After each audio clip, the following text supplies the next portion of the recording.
good day, Lionhearts. It's your old pal, Jordan the Lion. How are you all doing today?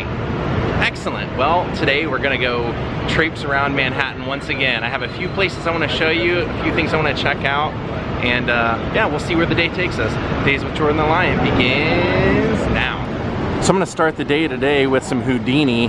There's a magic store here that calls itself the Houdini Museum. If you don't know about it, you'll never find it. It's like on the 4th floor of a building, but I wanna go check it out. They have a few Houdini artifacts and take off from there.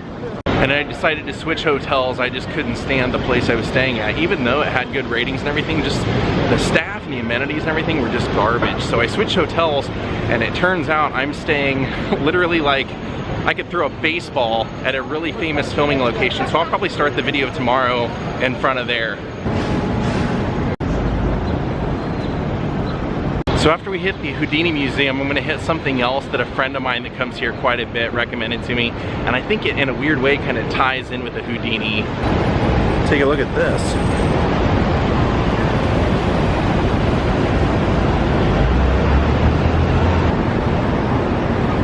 So if you're looking for the museum, I believe it's right here.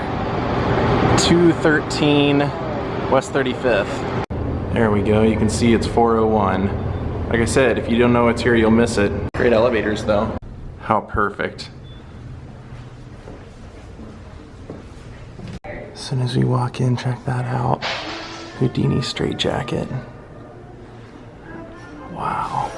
Sadly, after he passed away, his wife sold a lot of his stuff, so that's how a lot of it ended up in circulation.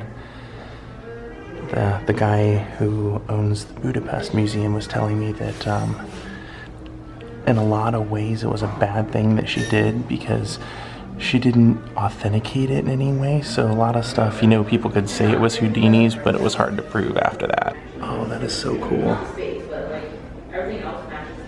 This is his punishment suit. These are Egyptian leg irons, and he gave these to his brother after he escaped from him in London in 1908. The Alhambra Theater.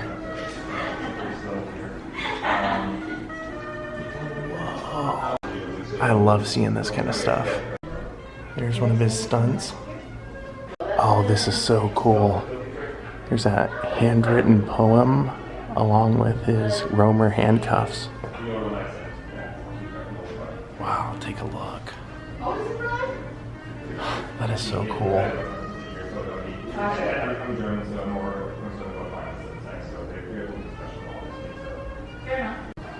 Look at the old posters. That is so great. Then it says these are burnt fragments from Houdini's Chinese water torture cell. Those are his wrist handcuffs. Wow. Look at all the various types of handcuffs he could have used.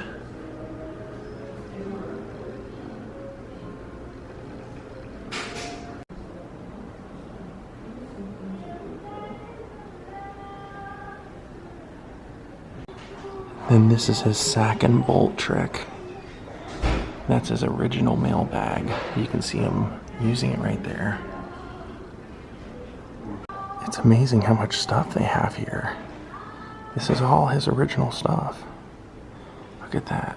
His original Metamorphosis substitution trunk. And then his original escape coffin from 1907. Look at that.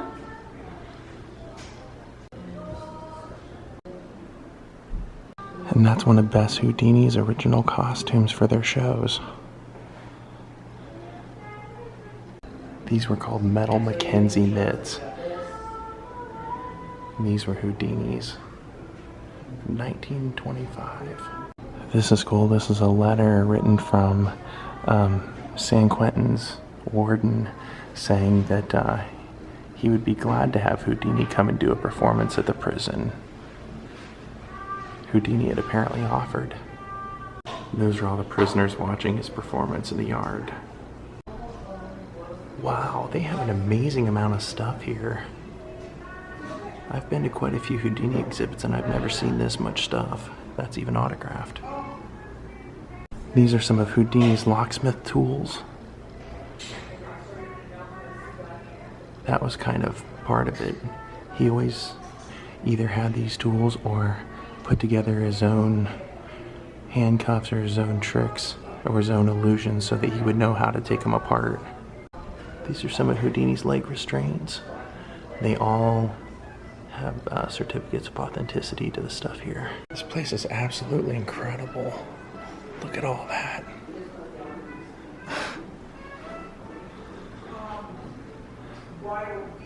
Here it's showing he's making the reproductions of the floating hands that he would use for seances. Those are all his performing artifacts.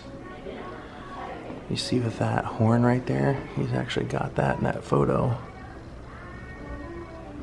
And then that was one of the things that he debunked. He showed how you could do this with photography. There's one of his handkerchiefs and those hollow tubes for it.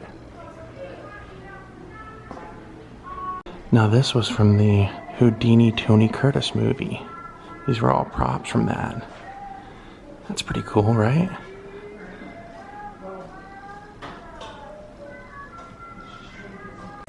And you can tell it's signed by Tony Curtis and it starred Janet Leigh and Tony Curtis, so this is pretty cool. In this case is David Copperfield's stuff. And he's actually wearing the shirts and the pants and the boots and everything here in this photo right there. And that was David Copperfield's straitjacket.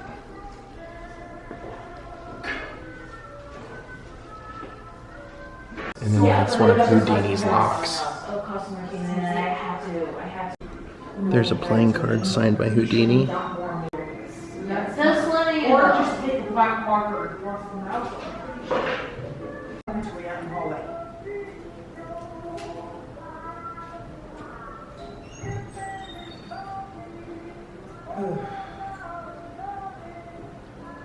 Now this is really cool. I just noticed what this was. This is Chung Ling Su's robe, and he was pretty famous for doing the catching the bullet trick, and he died when the trick went wrong. But wow, that's so cool to see something of his. But yeah, don't forget that Chung Ling Su, his actual name was William Robinson. He was not Asian at all. That's pretty cool. That's very interesting to see because that's who Houdini took his name from, and that was one of his idols, and that's who he was unmasking the secrets of when, towards the end of his life, when people are starting to get kind of mad at him. And then look up here. Look who's hanging from the ceiling. And we're going to go ahead and take off, go to our next destination for today, but that is a replica bust that we saw yesterday on his grave. This was an amazing, amazing museum. Do not miss this if you're in New York City. And it's really cool. The people that work in there are magicians and they do tricks for you for free. I mean, they're extremely friendly. So it's a really fun experience. So one of my favorite people in the world and comedian Joey Diaz always talks about restaurants you should try in New York City. So we're gonna go try some Chinese food in Chinatown that he recommended. He grew up in New York City and Jersey both. And so he always has tons of recommendations, and I've never gotten to try any of his hot spots. And one of the stops that I want to make today isn't going to be open for an hour and a half anyway, so I figured, hey, let's go eat there.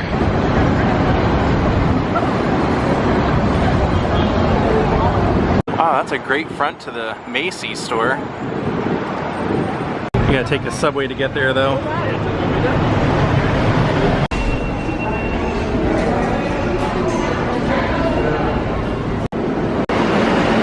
There's our train. So how do I know how to get around a city? Google Maps. Okay, we're here. It dropped us off pretty much in Little Italy. So I actually came to Little Italy the other night and ate at the original Vincent's and noticed the next day that Invader had posted a new Invader art, so I want to find it while we're over here. And this is actually where I ate the other night, the original Vincent's. This is Little Italy. Here's the Christmas in New York store. And the Cannoli King, with a giant cannoli up here. And boom, there it is. Literally the night after I was here, he posted this up. And I was like, I walked right by that. I know exactly where that is. All right, we passed through Little Italy. We're back into the Chinatown part of things, and we're looking for Whoa Hop. There we go, that's what we're looking for. All right, I can't wait to try it. Pretty crowded place. I went with the orange chicken, can you tell? Yeah, Joey Coco Diaz is right. This is the best Chinese food I've ever had, by far. That is one comedian you can trust when they tell you a restaurant to go to, that's for sure. Now we're gonna head over to the Holographic Museum.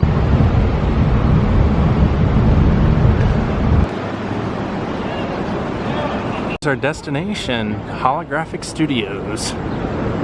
That's what I hear. I actually caught them in a time where they're doing a little bit of remodeling, but they were willing to show me a few of these. Check out some of this hologram art. Walk left and right and move your camera up and down. Plus, if you go back and zoom, you'll get a better picture than going close up. Go back, keep going back. Okay, now zoom in. Aha! Right, now go up and down and you can get any color you want. See how the color works? Yeah. Now if you walk left and right, they'll move. See they animate? Yeah. Pretty cool. Phil is pretty good. He like. Oh, it's Phil Donahue. Yeah. Oh my God, we have normally, you know, all sorts of people. Andy Warhol, Phyllis Stiller. Today, what we have is a construction site. I'm glad I got to see some of it though while I was here. This is great. Wait, I got more to show you. This pretty cool. Yeah. Let me hit it with the zoom here. Okay. And just tell me where you want me to light. Right now I'm on your second one. Right there. Second one here? Yeah. Okay. Pretty neat. Those are great. Oh, I'm going to go down here. Yeah.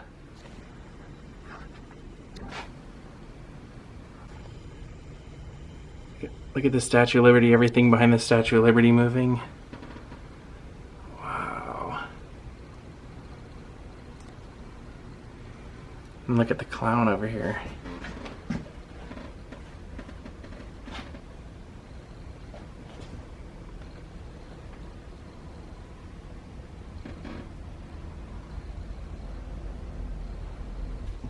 And we have the dangerous cats.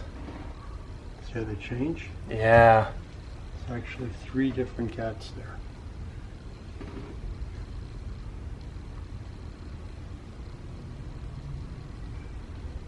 Yeah, I'm sorry we're so, how can I say, destroyed today from all this construction. Oh, it's great that you got to show us a little bit of it though. Yeah, it was an emergency repair. There's a structural beam that broke in the ceiling between this floor and the next, and they had to rip out the ceiling to get to it. Isaac Asimov. Sally Jesse Raphael. Sally Jesse Raphael. The red one over her is Cher.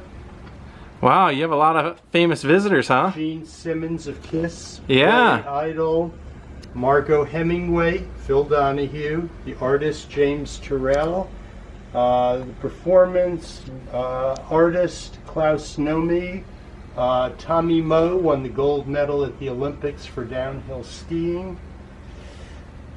Wow, that's so cool. Thank you for showing us everything. Step over here. So we have a surprise out here. Pretty cool. This is our garden, and originally this part of our space was a blacksmith's forge. Oh, wow. Horses came in over there. Oh, cool. Amazing. Yeah, that's great.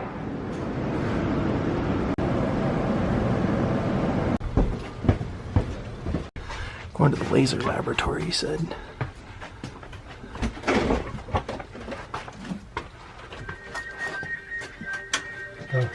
Here.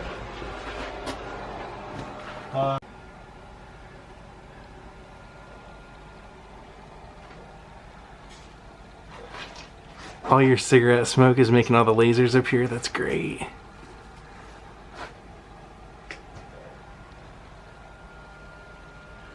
What the heck? Pretty neat. Yeah, that's really crazy. Now wait, you want total craziness? Yes. Aim your camera at me and prepare for something totally surreal. Okay, we see your cigarette ember there. Whoa! That is awesome. It looks like a black hole. Whoa, that is crazy, man. Oh, wow, dude. That is awesome. I tell you. That is why we couldn't view it in its entirety right there. That broke. I'm not sure what that's supposed to be. All right, in this insane heat today, and I mean it is hot, we are gonna walk another mile up to 47th Street and check out one more thing for today. So you can tell we're on 30th and we gotta make it to 47th. You do the math there. No fun. Okay, now we've made it over to 42nd Street. We're getting closer. Too bad they have the scaffolding there. It's blocking a pretty cool piece of art. Well, here's our location. This park is not what I expected to find. I actually thought I was gonna find an apartment building, but I knew even that apartment building wasn't the original building that was here. You see, in 1962, from 62 to 67, the building that used to be here on the 5th floor was Andy Warhol's factory. And that's where he was making his name doing all of the pop art, the Campbell soup cans and the Elvis and the Marilyn, and doing all of the colorful silk screens. He started making the movies around this time. In fact, making Chelsea Girls over at the Chelsea Hotel, but that's where he would gather all of his people, all of his muses, I guess you would say, that he would use in his art, or people that would help him make his art. It all kind of started here. Now, this isn't where he was shot at by the crazy fan. That was actually, they ended up getting word that this building was going to be demolished and that they were going to build an apartment building here. So, which is a bummer for him, because he was at the time, for those 5 years, only paying $100 a year in rent. So they had to vacate this, and they ended up moving everything 1.5 miles down by Union Square, and that was the factory for a few years, and that's where the woman tried to assassinate him. And then they eventually moved to a third place as well. But yeah, this is where it all started, on the 5th floor of a building that was right here, Andy Warhol's factory. I guess it's kind of cool that they have a little park setting here as opposed to a apartment building. You'd just think they'd have some sort of mention that the factory was here for historical purposes.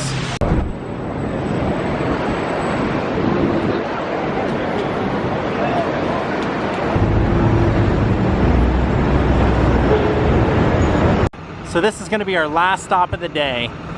Why, man, he doth bestride the narrow world like Colossus. William Shakespeare. On this site, in 1937, legendary American actor, writer, director, producer Orson Welles founded the Mercury Theater with John Houseman. Here, Welles directed groundbreaking productions of Julius Caesar, The Shoemaker's Holiday, Heartbreak House, and Danton's Death. Welles and the Mercury would go on to make history with the War of the Worlds broadcast and Citizen Kane. Astonishingly, he would accomplish all of this by his 26th birthday. So that would have originally been on the location here. And you know what they're talking about, the War of the Worlds radio broadcast, that's the one where everybody thought it was for real, and they thought that there were actually flying saucers coming down. So yeah, that was kind of a historic thing. All right, my friends, have a great night. Thank you all for watching. We're gonna call it a day. We have a big day tomorrow. I'm gonna take us to do a few things, but we're actually gonna go meet somebody. For some of you, you'll be excited to meet this person. The other people will be like, I don't get what the big deal is, but this is somebody that Eric Singer wanted me to meet, and he said, you will get some great stories out of this guy. And so that was one of the reasons that I came out here. Plus he said, and you can come to the KISS show at the Barclays Center. So tomorrow we'll be hanging out with some of Eric's friends. We'll be going to the KISS concert. Yeah, it'll be a great day. Have a great night, everyone. We'll see you all tomorrow. Goodbye.